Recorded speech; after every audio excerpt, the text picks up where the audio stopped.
What's going on, everyone? Welcome to the NBA. We'll call it a refresher, restart, bubble, explanation show. I don't know. It doesn't need a name because it's got us. Glad to have everyone with us. First time back since March 11th. Whew, it's been a long time. I'm Dave Loughran. With me, Adam Scher, back from the dead. And Greg Ehrenberg making his debut on our Awesemo.com NBA content. Adam, I will go with you first. It's been a while, man. We've been doing shows back since the Fanvice days. This is easily the longest we've gone without doing some form of content together. Yeah, I think I did the one NBA 2K show with you and Josh. And other than that, it's been like 4 months without me doing a show. So it feels good to be back. Excited for sports to be back. Excited to be back to work. And Greg, before we jump into this, we've got a lot to talk about. You can see that topic bar on the left side. We spruced up all of this stuff, took the time to make it better. Production-wise, got Jordan Klein behind the scenes today. We got a lot of stuff working, so I think you'll like what we've done over the past couple of months. But Greg, for anyone that isn't familiar with Greg Ehrenberg, where'd you come from? Where were you doing work? And how'd you end up at Awesemo? Yeah, well, I mean, overall, it's a pretty long story how I got into DFS and everything. Make it short. Yeah, the short side of it, I did stand-up comedy, got into DFS, and one thing led to another. Worked at Basketball Monster, DraftKings, now I'm here. There we go. All right, you didn't have to make it that short, but I got it. Basketball Monster, DraftKings, good stuff, and very sharp NBA mind, so we're glad to have you on board for sure, and happy to have all of you guys with us. It's been a long time coming. I already see some regular faces, some what's the word for someone at a bar, Adam, that they're there all the time? Regular? A drunk. Yeah. There you go. There's that stand-up comedy. A regular. There you go. A regular. Simple enough. That's a tough one. But okay, so we've got a lot to touch on. I think we're just going to dive right into this one. Adam, let's go to you. So the whole bubble situation there's nothing about it that isn't strange, right? You've got guys inside the bubble shotgunning beers every day. They're all learning how to fish, which is pretty amazing. Montrezl Harrell bounced because of his grandma, and then he was crying on an Instagram post saying, "I'm not built for this." Zion Williamson had a family emergency. He had to leave. So there's so many moving parts here. But I guess the first thing to touch on is they just tested everyone inside of the bubble, and the last test they did came back with 0 positive COVID-19 tests. So what they're doing so far seems to be working. Yeah, obviously really good news there. I had gotten a little bit nervous when MLS got to their bubble and then immediately the entire thing got infected. I was kind of nervous about how it was going to work out for basketball, but so far so good there. So that's good to see. It is. And Greg, I think that there's been a lot of questions regarding how this whole bubble situation is going to work. There's no home court advantage, which with teams like the Philadelphia 76ers could loom pretty large. I guess we're yet to find out. Do you think that these players will be affected by this in terms of their overall play? Do you think teams are going to play differently, look differently based on having no one in attendance? Listen, it's a little weird because it's hard to say it's not going to have an impact, but at the same time, how can we say what it's going to be until we actually see it on the court? Like, it's hard to really project or accurately predict what kind of impact it's going to have until we see it actually in action. Then I think we could maybe make some adjustments after a couple of games. You brought up the Philadelphia 76ers. They have ridiculous home road splits this year, but do we know that this means that is this going to be the home version of the 76ers that shows up? Is it going to be the road version? Is it going to be something in between? That's probably what I think is going to be most likely. So who knows how it's going to impact the games, but I think it probably will. And generally speaking, Vegas has a better idea than we do. The Sixers are still 4-point favorites going into their first game against the Indiana Pacers, Adam. So from everything I've seen, and we're going to get into odds, we're going to get into spreads and totals to close out today's show. From everything I've seen, there isn't really anything that stands out as, oh, wow, that looks different than it should or different than it would if this was just a neutral stadium. Everything seems to be in place, at least for now. Yeah, and I think I agree with what Greg said, that there's very likely to be differences. It's just going to be hard to quantify them off the bat or know exactly what it is. Obviously, your example of the Sixers, you're talking about win totals and stuff like that. But even from a DFS perspective, you have players that are rewarded for blocks by their home scorer or steals. Blocks and steals, obviously the two things that scorers have at their discretion the most. So there's a good chance that you're going to have some guys that just naturally perform below their baselines in those two categories. Joel Embiid, for example, averages a little bit more in terms of blocks per game at home, but I think it's going to be really difficult to really quantify exactly how to factor that in to projections outside of just being aware that some guys might have baselines a little bit too high. Yeah, Anthony Davis has always been known as someone that got that home cooking in the blocks department. I think it's settled down a little bit, but there were a couple of years there where his block splits at home and on the road were pretty extreme.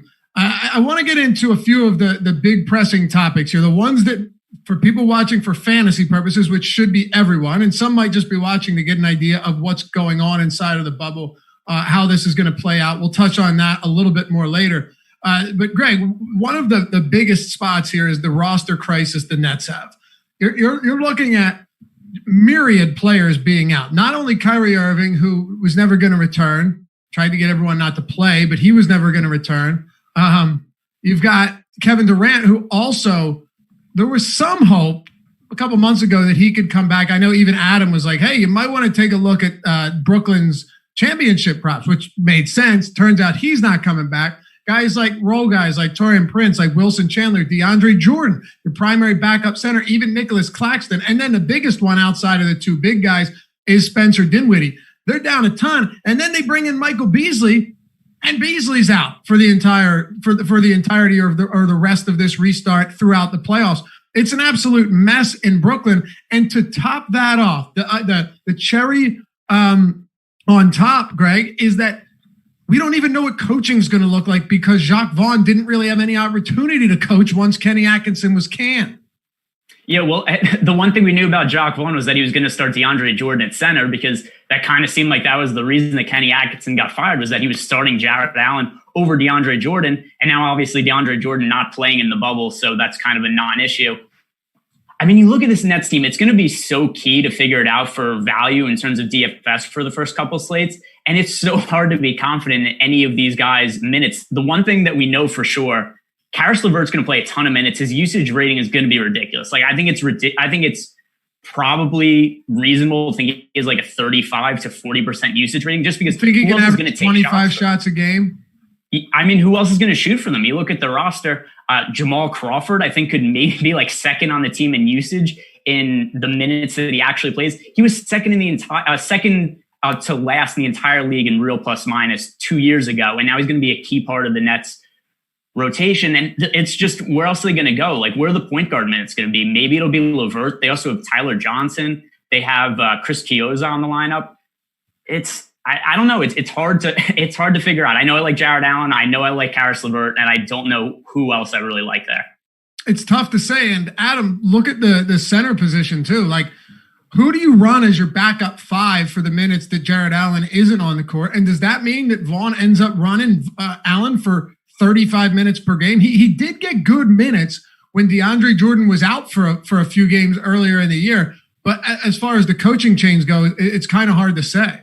Yeah, my assumption is that he's going to play as much as he can, because it's obviously going to be a small team when he's not on the floor. They don't really have a backup center. They didn't bring in any true centers behind them. So I would assume that he gets a lot of run, like he would when Jordan's not in. I think that one thing that in general limits Allen's minutes is, aside from the foul trouble, is that, having that quality backup in Jordan that he's essentially splitting minutes with. So I do think that it's a situation where his minutes really, really increase. And as far as Karis LeVert goes, I pulled up his numbers this year without Kyrie, Dinwiddie, or Taurean Prince, and he's played 261 minutes with a 41.3% usage rate.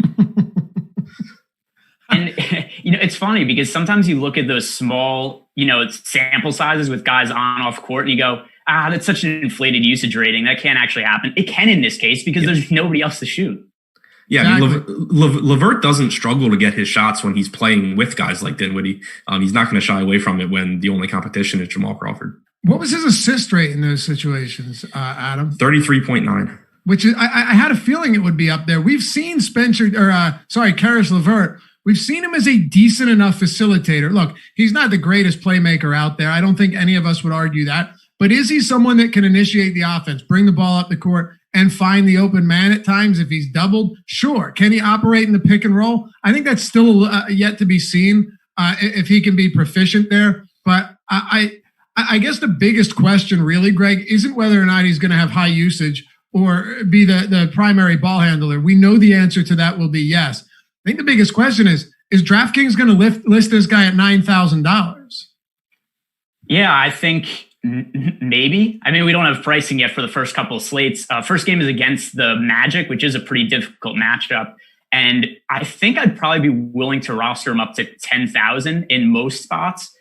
And let's see, who else is going to play guard minutes for them? I mean, they have LeVert, who I think is probably going to have to play 35 plus minutes. Tyler Johnson, Garrett Temple, Chris Chiozza. I think all those guys will probably play in the 25 to 28 minute range. So it's going to have to be. It's going to have to be LeVert that's going to take all that usage. So I think that's the question: is how high would you guys be willing to roster him? Like, what salary would you say that's too high for me? For me, it really depends on what the slate looks like. If he's going up against if Karis LeVert's 10,000 and Giannis is 11,400, I'm going Giannis in any spot, no matter what. And I think, Adam, it's hard to say in a vacuum, because if you're looking at slate by slate, Karis LeVert might be worth paying a premium for. It really depends on who else is going to be there, in my opinion. Yeah, it's obviously all relative to who's around them, but I will say that over that sample that we have without those guys on the floor, he's averaged 1.38 DraftKings points per minute. So at the very least, obviously it's tough to put a price tag on him in a vacuum, but at the very least, he's a guy that, depending how the slate breaks down, if he's the most expensive or one of the most expensive players on the slate, you're not automatically looking at it saying, oh, I'm not paying that for Karis LeVert, because he's going to have one of the highest ceilings of anyone playing. All right, so how about this? Karis LeVert, game 1, Friday, July 31st, right? Against the Orlando Magic. This isn't a hypothetical. This is the matchup. Against the Orlando Magic, what would you pay for him in night 1 or day 1? It's still, obviously not knowing the pricing or who else is on that slate, but if you were to come out there at 9,500 or something on DraftKings, I'm not necessarily shying away from that. Like, I would have to have a good reason not to go there. And if I have to err on one side or the other, especially early on when I don't expect the pricing to be as high as it probably should be, I'm going to err on the side of having more LeVert than the field, as opposed to, thinking he's a bad play and fading him. Greg, we don't have all the numbers in front of us, but I do know that they're 6-point dogs against the Magic. It's not the same as other sports where they're dogs and you can't roster somebody, of course. 6-point dogs. Then you've got, say, the Suns, right? 7.5-point favorites over the Washington Wizards, also dealing with a pretty good number of injuries. Would you rather play Karis LeVert or Devin Booker at the same price? I'm gonna still say Devin Booker, just because the Wizards defense is so bad. It's Devin Booker. Oh, sorry. What did I say? No, I'm sorry. I said it's Devin. You're right. Devin Booker's got to be the answer. I thought I missaid something. No, you're right. Too. I interrupt sometimes. Sorry. That's fair.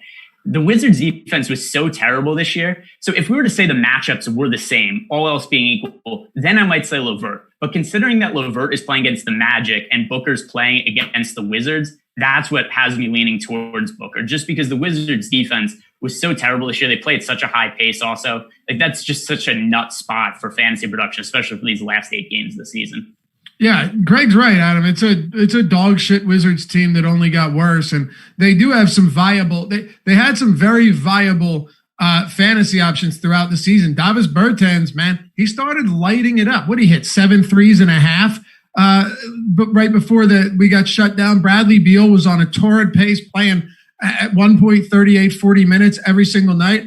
But they don't have a whole lot left, and I think it stands to reason that in the 8 games the Washington Wizards play, they're going to make for a very, very good matchup for the opposition. I'm really curious to see, though, what opposing coaches do if they go up by 30 points at half, right? Or they're up by 30 points midway through the third quarter. Like, does this scenario play out the same way it would if this was, early to mid-April, winding the season down, and the teams that are in position know that after they get out to an early lead, they can just rest guys for longer than usual?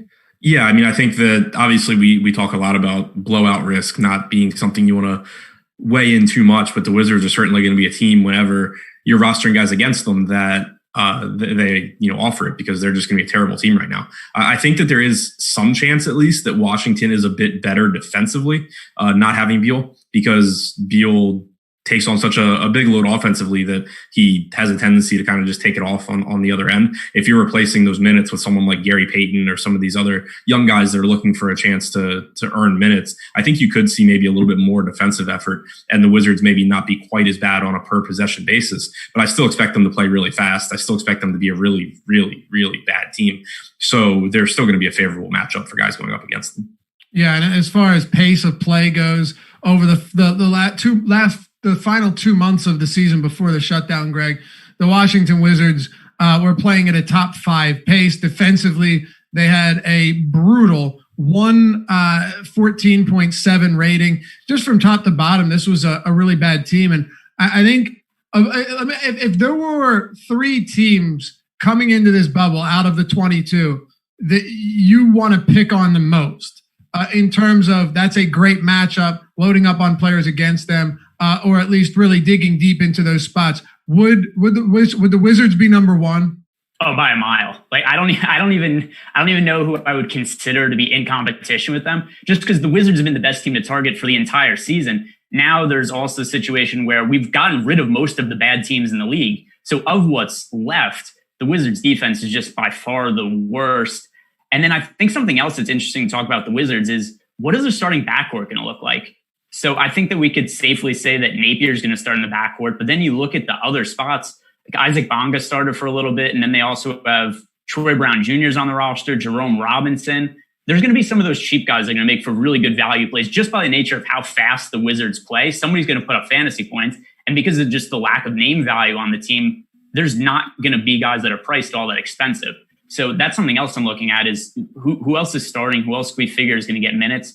I'm personally probably going to be drawn to Troy Brown Jr. a little bit, just to see somebody who can take up usage and can shoot a decent amount. So I wouldn't be shocked to see him being one of the higher usage guys with Beal out. You don't think Ish Smith starts? Napier's pretty comfortably outplayed him to me this year. I mean, maybe Ish Smith starts, but I just think Napier's better. Maybe they will go with Ish Smith, but I think that Napier's the better player. So maybe I'm injecting what I would do in this situation, and it doesn't necessarily reflect what they might do. But either way, I think it's going to be pretty close to a time split at point guard between the two of them. Well, fortunately, we're going to get into that a little bit more in a moment, but I want to hit on Simmons and the Philadelphia 76ers. Adam, a pretty big development, but one that I agree with. I don't know where you stand on it. Brett Brown announced that Simmons has been practicing every day at the 4, Shake Milton at the 1. I think it opens things up. I think you've got a player who can create with the ball in his hands and out of his hands, as long as he's not around the perimeter. And maybe the biggest thing for me is, as far as the pick and roll goes, the Philadelphia 76ers have really struggled there. Look at play type data. It's been an issue. Offensively, they don't have, when Simmons is on the floor, you can't really run the pick and roll, not only to perfection, but you can't even run it adequately. It's very possible now that Shake Milton initiating the offense might be able to run the pick and roll better. What do you think happens now that Ben Simmons starts at the 4 and Shake starts at the 1? So just kind of quickly looking at numbers with Shake Milton on and off and Embiid on, it looks like, and you would expect it to be the case, that Simmons does take a hit in his assist percentage with Embiid on and Milton off. It's 32% this year. With Milton joining Embiid on the floor, it's only 23.5%. So I think that there's a good chance it makes the offense run more efficiently. I think as far as Simmons goes, maybe you see a little bit of a decrease in his fantasy potential, since he's already not a great scorer. And the thing that he normally brings to the table is the ability to triple double in any game. If he has the ball in his hands less, obviously that's going to take some of his fantasy output away, but it could be made up for a bit in efficiency. And I still don't expect that, Shake Milton being on the floor is going to entirely take playmaking away from Ben Simmons. And I do wonder from a rebounding perspective if it helps him a little bit playing closer to the basket, because they're going to want him to play relatively close. He doesn't really have much range, even though now he's talking. What'd you say? He's not stretching the floor. No, he's not stretching the floor, even though he's saying we're in Orlando. Here I come, apparently insinuating that he's going to start shooting threes. Horse shit. We all know it. Never going to happen. Fool me once. Shame on me. But, Greg, I think Adam makes a good point, and this is where I was going as well, in that the offense, the way that this roster is constructed, Brett Brown needs to do something because it's not going to work having the starting five that he had on the floor earlier in the year. Yes, Al Horford has legitimate utility. A lot of these guys do. But the way that Ben Simmons plays, the fact that he cannot shoot or refuses to shoot does not help them. So are you of the mindset as well that it helps the team, it helps them efficiency-wise, but it hurts Ben Simmons from a statistical standpoint? Yeah, I'm not sure exactly how much it's going to hurt Simmons, just because I do think that most of the time the ball is going to be in his hands. Milton's going to be off the ball. And the one thing that Milton does really well is he can shoot. Like, I don't know how many NBA skills he actually has that are going to be above average, but the one thing he could do is he could catch the ball and he could shoot it. He's shooting 45% from three this year. Every year he was in college, he shot exactly 43% from three. So that's one elite skill he has, and that's what the Sixers need, and that's what he's going to bring to their starting lineup. So I do think it's going to be more, maybe a little less time for Simmons with the ball in his hands, but overall, he's still going to be playmaking plenty. It's not going to be like the Sixers are going to be like, hey, we're totally foregoing Ben Simmons' ball handling duties to just give the ball to Shake Milton, because Ben Simmons is still awesome for all his shortcomings. So maybe a little bit less there. But like you said, the rebounding could be an uptick because it means Al Horford's going to be on the floor less. So I don't think it's going to be a huge hit to Simmons, but I do like it overall for the Sixers offense. So because he doesn't have range, Greg, what about the notion that when Simmons brings the ball up the court, good defenses that have the personnel can collapse the paint and make it impossible for him to get to the rim? We saw Boston do that, particularly in the postseason. We saw Toronto pretty much force him into pulling a Houdini act, just completely disappeared. Good teams are very capable of doing that to Ben Simmons. Now that Shake Milton is capable of shooting, and I think the jury's still out on whether or not he can serve as a decent passer, good enough to at least take some pressure off. Can we see things spread out more? And will this be an opportunity to get more, to clear the paint out a little bit more, to get more open 3-point looks? Or do you not see much changing in that respect? Because I think from a fantasy angle, that could make a huge difference if it does go that specific way. I mean, there has to be more floor spacing because where else could it go? Like, it can't go down. They're replacing Al Horford in the lineup with a capable 3-point shooter. So in theory, that should open up the floor more. In terms of what happens in the postseason, I do agree with you that I think there's a decent chance that better defenses will be able to figure it out. In the first game of the season, they're playing the Pacers. That's a pretty good test because the Pacers have a good defense. I think it's going to be a good litmus test for what a better defensive team could do against Ben Simmons. And then I think maybe we could figure out what to do with him from there. At least for the first slate of the season, I probably won't be all that high on rostering Ben Simmons, just assuming like regular price and whatnot. Adam, do you have any issues with him being able to coexist with Joel Embiid? Not really. I mean, no more than I already have. I've never been a big Ben Simmons and DFS guy anyway, and Embiid's a pretty big part of the reason. So I don't think it'll be I don't expect it to be much worse than it already was. So if Ben Simmons comes out, if salaries come out, Ben Simmons against the Pacers, Adam, is 7,700.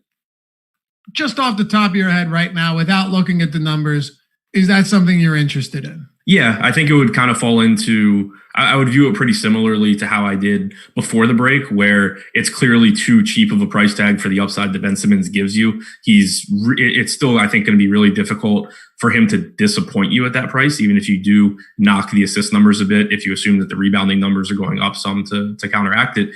I think that he'll still be a high floor play. He should still play big minutes. It's a tough matchup against Indiana, and he's always someone that I kind of, when he's one of those guys that when he gets cheap, he becomes really popular. So I normally end up finding other guys, but I would say that the price tag itself is good.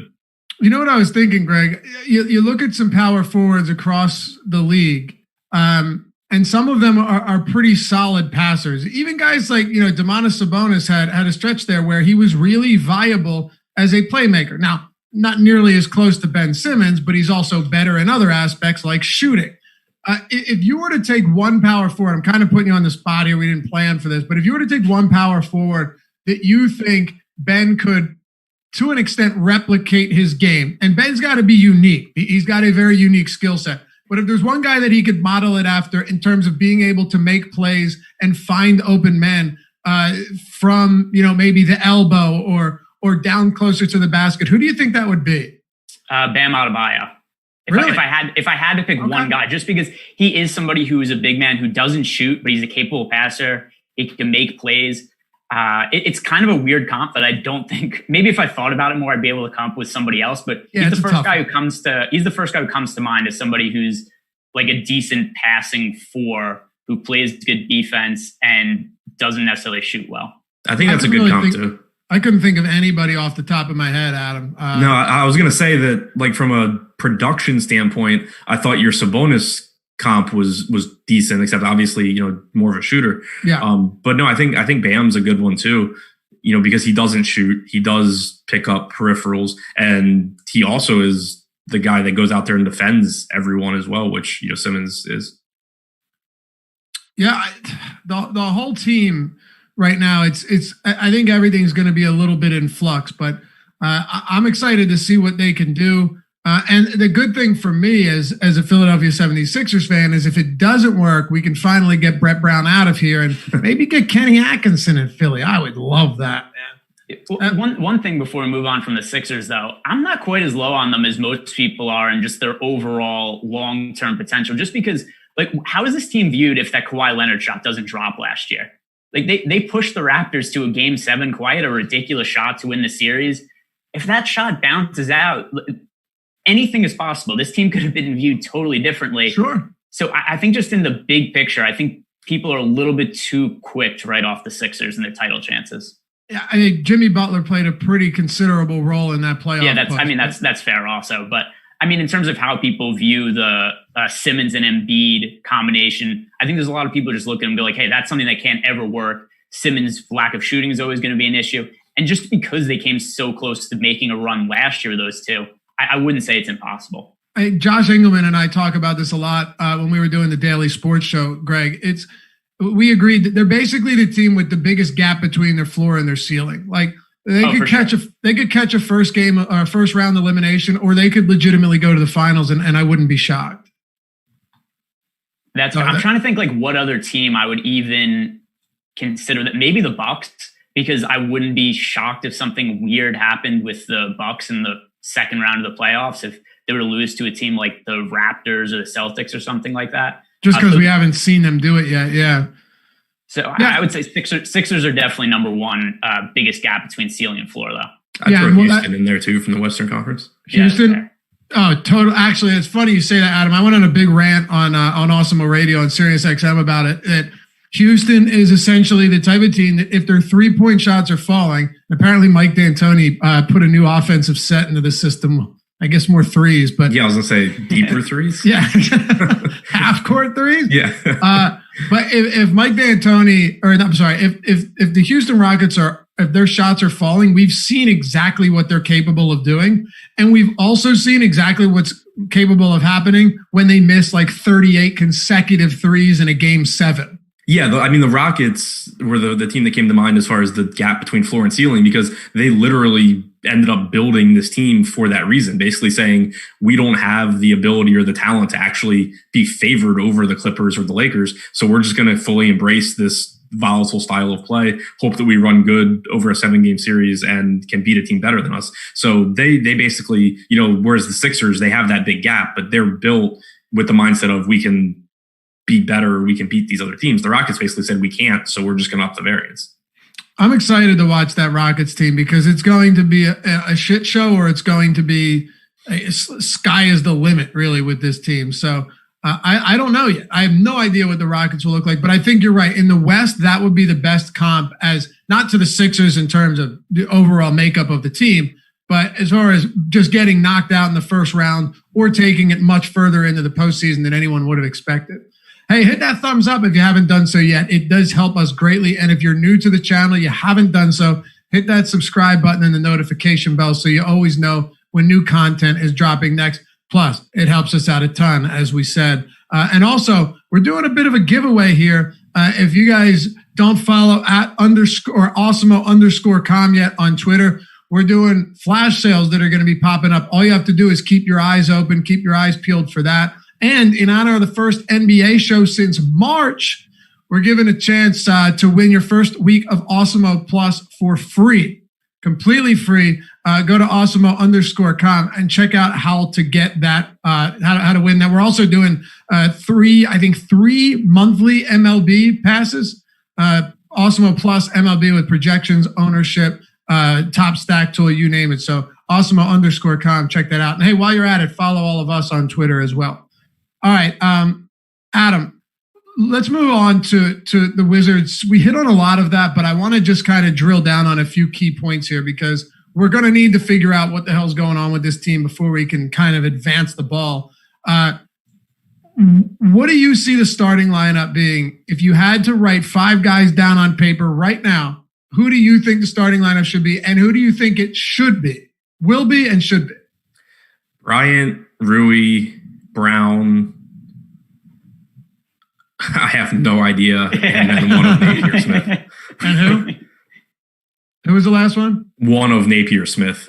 They've last I saw, that was still just kind of a coin flip for Scott Brooks. But I mean, I guess you probably get some extra Gary Payton minutes. You can get some extra Isak Bonga minutes. Jerome Robinson probably should play a good amount. He's Admiral Schofield. Is he there? Yeah. I mean, Robinson makes sense because he's the former first-round pick from the Clippers that the Wizards somehow got for nothing. He played reasonably well when he got an opportunity before the break. So I would think that they try and give him a bunch of run here. How about your boy Pasechniks? Yeah, but Bryant's back. I know. I'm just throwing random names no one's ever heard of out there. This team was in such dire straits earlier in the year that amazingly, Greg, they're no worse off now going into the bubble than they were in like January when everyone else was injured. That's true. Because I mean, we saw Beal out before and they didn't have Bryant then. I'm pretty high on Thomas Bryant as an offensive player. His defense is abysmal, but in terms of DFS and what he can bring for fantasy, I think Bryant could have a really monster end to the season, given that he actually gets his normal minutes, because the Wizards kind of were up and down with his playing time. Then he had the stress fracture in his foot that caused him to play limited minutes. As long as he's playing normal minutes and everything kind of indicates it will. He did test positive for COVID, except that seems like he's going to be cleared by the time the season actually starts. If he's playing his normal like 30 plus minutes, he's probably going to be, based on what I expect his price to be, he's going to be one of my favorite value players for the first slate. You're right. Offensively, he can definitely contribute. I remember DMing Adam about something earlier in the year that or midway through the season that I think of the 10 worst 5-man rotations defensively in the league this season, like 3 of them had Thomas Bryant on the floor, something insane. So sounds right. Yeah, defense. But does it really matter? I doubt Scott Brooks is really going to care at this point. No, not at all. I mean, the team isn't competing for a playoff spot. The other thing, too, is from a fantasy standpoint, there's an argument to be made that being a really poor defensive player is going to help him on offense because the other team's going to score buckets quickly, and then he's going to get the ball right back on offense. I think Thomas Bryant's going to be huge to finish the season. I just hope that he gets the playing time. In terms of the starting lineup, I'm going to say Bryant, Hachimura, Bonga, Troy Brown, and then one of either Napier or Ish Smith at point guard. How many minutes do you think Jan Mahinmi gets a game? Hopefully 0. Yeah, not much. I think he's going to be behind Mo Wagner and Thomas Bryant on the depth chart. So probably like 18 minutes a game when they both have 4 fouls in the first quarter. Yeah, exactly. They aren't that shorthanded in the front court. Like, it's not that bad. It's just one of the players is one of their most impactful players.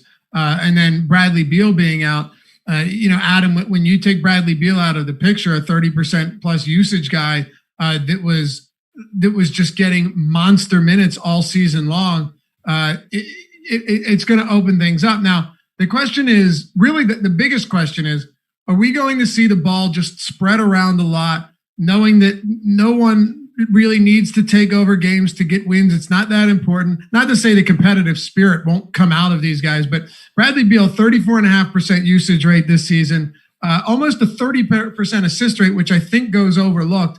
It put up really big numbers and was averaging a whopping 36 minutes per game, which actually would have been much higher had he not suffered that injury because Brooks settled down a little bit. Do you think there will be somebody that comes out and kind of takes over with a 30% usage rate, or is this going to be a team effort through and through, which won't be great for fantasy? I think they're different than the Nets because they don't have a Karis LeVert type guy. Like Isaiah Thomas is gone. He would have been that guy. Jordan McRae is gone. He would have been that guy. If anyone steps into that role, I expect it to be Shabazz Napier. He's the one guy that I think could, take it on. He in a limited sample without Beal this year has a 26% usage rate. We've seen, during his time in Portland that he can kind of take over games when nobody else is out there. But overall, I expect it to be more spread out. But I still think it'll be good for fantasy. I don't think it'll be as cut and dry as the Nets, where it's like, play Crawford, play LeVert, and then don't worry about it, or something close to that. But you're going to get more usage for Troy Brown. You're going to get more production, more usage for Rui and for Thomas Bryant. I think that both of Ish Smith and Napier become more productive as well. So assuming that salaries don't really quickly skyrocket on these guys, I think it'll be a case where you can use several Wizards to be, maybe not the cheapest value plays, but to be value plays in that, 5 to 6K range that will get minutes and that will get an opportunity to produce at a higher level than normal. Yeah, I think so too. And Greg, my guess would be that it could be Napier. I don't see Rui being a guy that takes over in that fashion. With Jeff Teague and Karl Anthony Towns off the court in Minnesota, because you mentioned Portland, Adam, and Washington, but he also played almost 500 minutes with Teague and Towns off the floor last year, or I think it was this year, right? It was this year, yeah. Yeah, 22% usage rate, averaged north of a fantasy point per minute, had a 33.4% assist rate. So there are some positives here to Shabazz Napier. It's just a matter of how much of that opportunity he gets. With Wiggins also off the floor, almost 200 minutes because they had a ton of injuries, 27% usage, 1.09 DraftKings points per minute, and 31% assist rate. So small sample, but Napier has proven that with the opportunity, with a bunch of injuries, he can do enough damage. Yeah, he would be the guy that I think, if I had to bet right now on who leads the Wizards in usage during the bubble, I would say Napier. Would you say the same, Greg, or do you have a dark horse here? If I had to throw out a dark horse, it would be Troy Brown, just because he's a willing shooter, but or else the only way it wouldn't be Napier to me is if Scott Brooks goes with Ish Smith at the starting point guard and just gives him the bulk of the minutes. Like, obviously, the usage could still be high for Napier, except if the minutes aren't there, then overall the usage won't be as significant. So I'm going to say that it would be Napier. Dark horse would be Troy Brown, and I don't know who else I would project for like a well above average usage rating. The one thing that concerns me is, will we see Scott Brooks go with whoever starts or whoever comes off the bench at the point, whether it's Smith or Napier? Are we going to see these guys getting playing mutually exclusive from each other where they don't overlap at all and they're both playing 24 minutes a game? I would really hope that's not the case, because that's just going to absolutely crush value. I think they'll play alongside each other. I hope. Before the break, there were 10 minutes with Ish and Napier on the floor. Obviously, that's only 10 minutes, but you have to remember that Napier came over at the trade deadline. If you go back and look at Minnesota, Napier played 95 minutes alongside Jeff Teague. So I would expect, and the Wizards don't have a clear, they're short a guy basically. Like, you're giving a bunch of minutes to Isaac Bongo or Jerome Robinson or Gary Payton. So it should be easy for them to find minutes alongside each other.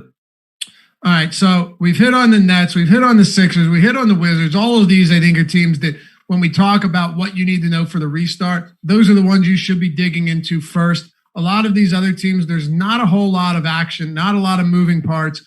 Things will change, but nothing really extreme right now. And a lot of, I don't want to say lower level, but role play type guys from around the league won't be on the floor. Brad Beal and Bertans are actually two of the biggest ones, and then pretty much everybody in Brooklyn.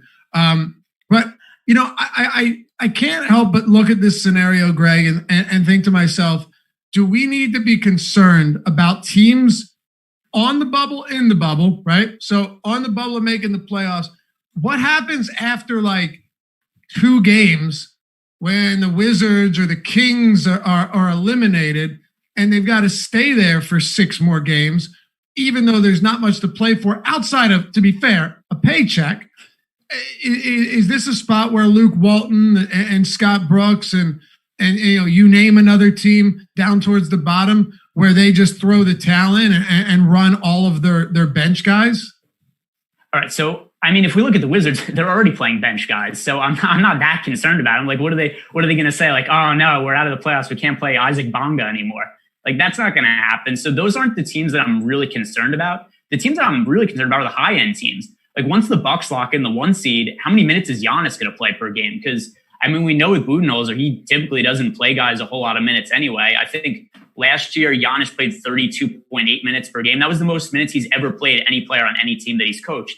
So I think it's pretty reasonable to think there's going to be a lot of games where the Bucks guys are all playing like 25 to 28 minutes. That's where my real concern is with trying to predict minutes for this 8 games. Yeah, I think that's a foregone conclusion at this point for sure.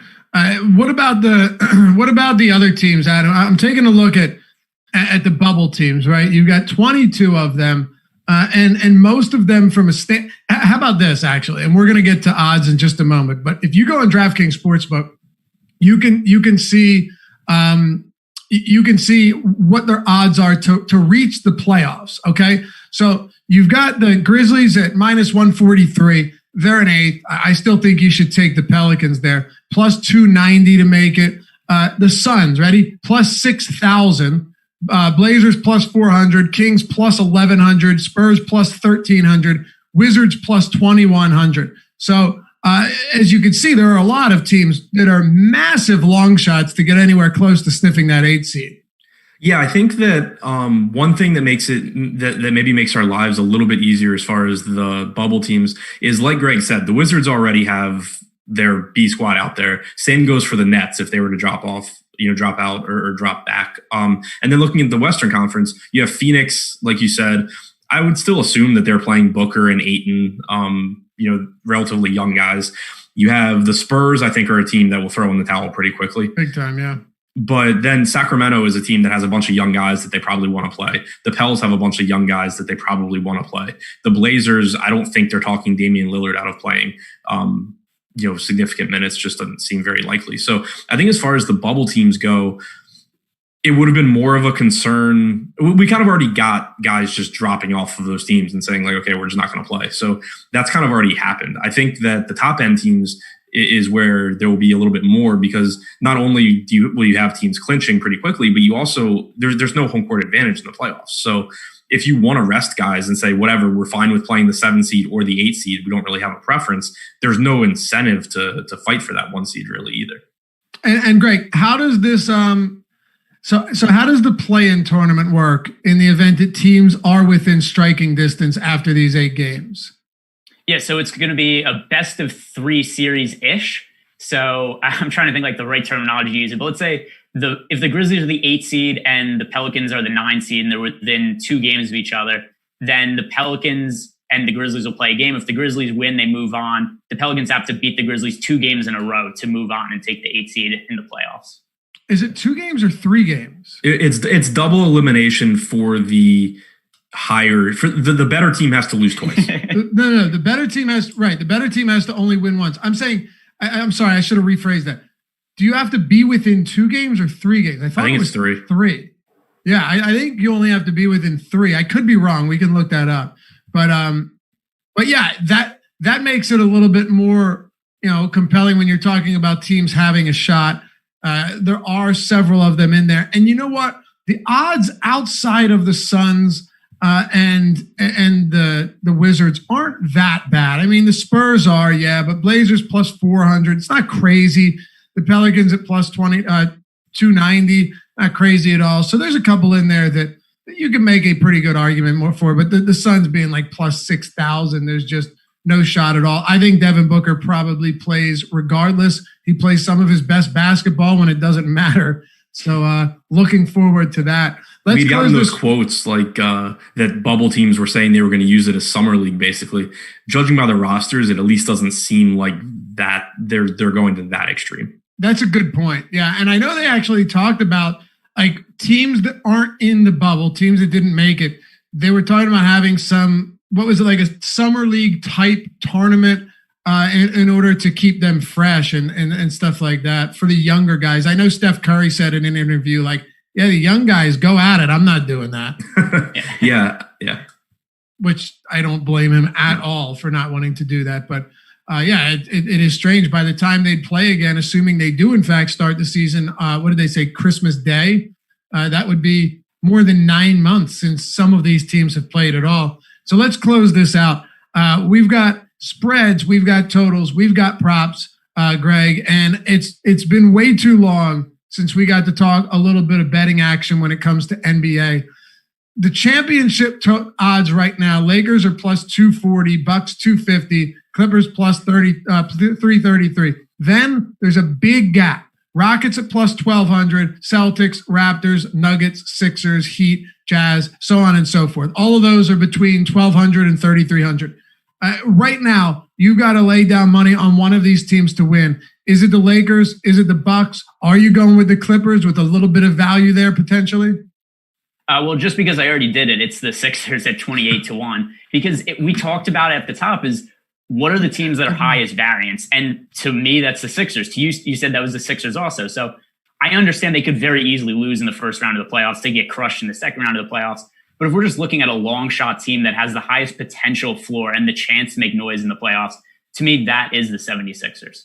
I like it. I bet the Sixers as well. Not a ton though, because I know I probably have some bias. So I try not to bet on Philly teams unless actually, as I try, I bet against Philly teams very often. Did a very good job. I pretty much bet any team, not any team, but pretty much bet a lot of teams against the Sixers on the road this year because Adam, you saw it. They just didn't catch up. They'd still be monster favorites pretty much everywhere, despite how poorly they played. And it resulted in Josh Engelman getting the mustache, which was fantastic. But where do you have here of championship odds for the ones that we just rattled off? Yeah, I mean, the Sixers, for the reasons you said, if you can get past the Bucks, you have a shot. So I think that's decent. Where was Houston coming in at? 1,200. That doesn't seem like long enough odds to me. Yeah. They actually have the fourth best odds of anyone. Yeah, I don't like that. I mean, you still have to get past both LA teams, and then you have to get past the Bucks or whoever comes out of the East. That seems pretty tough. Nuggets at 2,900, I guess. I mean, they're a good team. I don't think that they are very likely, but 29-1, I guess, isn't that the worst. I like one thing I'll say about the Nuggets before we move past them. We were talking about home court advantage before. I think that's one of the teams that kind of sneakily gets impacted the most by there not being home court. Just because if you look at the history of the league, the Nuggets have been the team that has the most beneficial home court advantage just because they play at altitude. It's a really tough place to travel to. So for that reason, they're going to be kind of outgunned against teams like the Clippers and the Lakers. And I think the one advantage they would have had in the regular playoffs is that it's really difficult to win in Denver. And just the fact that they don't have that advantage anymore, that's kind of why I'm off. And otherwise, if this was a regular situation, I think I would have liked the Nuggets at those odds. Yeah, I think that's a really good point. And I think there's a lot of teams that got that were gifted some really, really nice schedules. The Sixers are one of them. They have one of the easiest schedules. I think they play two teams with a record above 500 over the last 8. The Grizzlies are one, when you look at these to make the playoff odds, that it gets difficult. Blazers, Spurs, Pelicans, not crazy. Then they've got the Jazz, the Thunder, the Raptors, the Celtics, and the Bucks to close this out. That is going to be very difficult. When you look at the New Orleans Pelicans, they've got the Jazz, then the Clippers, then they got the Grizzlies, Kings, the Wizards, the Spurs, the Kings, and the Magic. Like, most of the worst teams in this bubble they will be facing. I grabbed them at plus 450 to make the playoffs. A couple months ago, they're down to plus 290, but I still think if there's any team on the outside looking in that has a legitimate shot of making a real push to get into the playoffs, especially given that it sure feels like the NBA wants Zion to get in for obvious reasons, that would be my team, the Pelicans right now at plus 290. And then we'll close it out with this, fellas. By the way, I've said it earlier, but we're really glad to be back, and we're going to have NBA content the week of the startup, the week of the restart. So July 30th is a Thursday. That Monday, Tuesday, and Wednesday, we're going to have strategy shows getting you ready for everything leading up to that. So we'll have 3 straight shows in the afternoon. And if you're prepping for MLB content, we had a strategy show this morning. Suggest you check that out right here on the Awesemo YouTube page. And we got one tomorrow and Wednesday. We'll have Awesemo himself on with us tomorrow at 12 Eastern time. So let's do this. Pulling up the odds for game one. Adam, I'll go to you first. If you don't have them pulled up, I will give you a couple of them. Are there any teams here? The Suns, 7.5-point favorites against the Wizards. Celtics, 5-point dogs against the Bucks. Kings, 2.5-point favorites against the Spurs. Clippers are actually 1-point dogs. Oddly, they were 1-point favorites, and that's moved. And the Pels are 1.5-point favorites against the Jazz. Anything you like for opening night here back in the restart of the NBA? Blazers 1.5-point favorites, I think looks pretty decent. Yeah, I have no issues with that at all. I think Lillard's going to come out firing, dude. He's the type of guy that can just ice in his veins, put in that work. I'm all over that. I'm with you 100%. There's no home court advantage, but that's a spot that I'm more than willing to jump on. And I'll give you another one, and then I'll go to you, Greg. Wizards plus 7.5. That's right, Wizards plus 7.5 against the Suns. I still have no faith in the Phoenix Suns team to blow another team out. Until I see it, until I see Devin Booker impact the game to the point where they're winning, and they're winning routinely, I'll take the Wizards. 7.5 points is a lot of points. And anytime a team is that big of a dog, I get that they're missing Beal, but I don't think the Suns, even with being fully manned, are that much better than the Wizards. Wizards can still score with this roster too. Exactly. You've said that a million times, that the Wizards, no matter how bad they were, they actually were offensive. They were pretty efficient on offense. Yeah, I feel like they're obviously not going to be as good or close to as good offensively without Beal and Bertans, but I feel like there's kind of, it's easy to say like the Wizards are a bad team and they lost Beal and Bertans, so now they're just going to be unbelievably bad. They were one of the most efficient offensive teams, and so even if you do drop them back a bit, they still have guys that can score in Bryant and Hachimura and Troy Brown and both of their point guards. So, they're not going to be the same offense that they were, but they're not going to struggle to score, I don't think. Yeah, and the Suns just still aren't very good. Right. So what do you have, Greg? Close us out here. What game do you got for opening night and the second day, actually?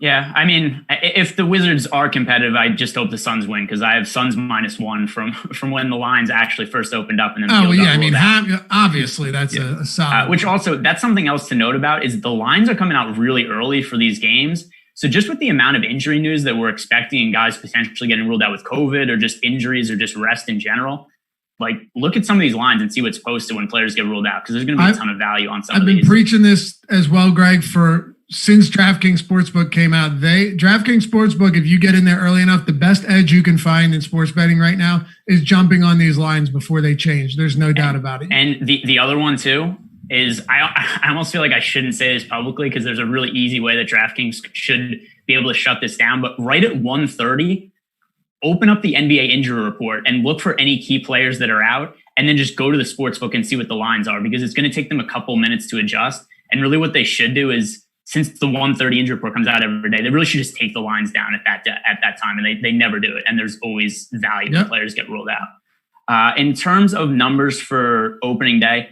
I kind of like the Jazz plus 1.5 points against the Pelicans.